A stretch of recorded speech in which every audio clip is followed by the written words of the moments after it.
मित्रांनो, ही आहे स्पेशल वारंग्याची खिचडी।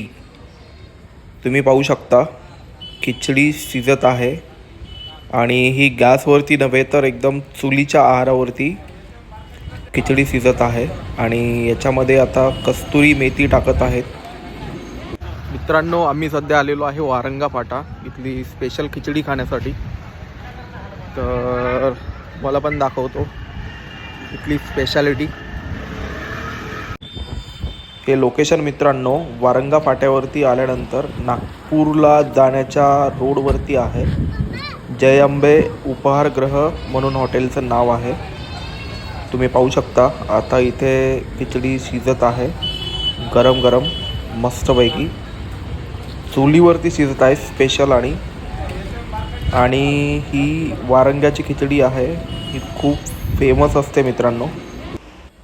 तर चला, आता आपली खिचडी आलेली आहे आणि सोबतच ही गरम गरम कढी दिलेली आहे मस्तपैकी। टेस्ट करून पाहूया। खूप गरम खिचडी आहे मित्रांनो, तुम्ही पाहू शकता वाफा पण निघत आहेत। आ हा हा, क्या बात है, मस्त खिचडी आहे मित्रांनो, मस्त टेस्टी आहे। आणि खिचडीसोबतच आम्ही इथे पापडी मागवली होती। सोबत कॉम्बिनेशन पापडीचं पण खूप छान असतं मित्रांनो। आणि मित्रांनो, तुम्ही कधी इकडे आलात तर नक्कीच ट्राय करून बघा, खूप छान लागते। आणि सोबतच मिरची आणि पापडी, आहा, मस्तच कॉम्बिनेशन।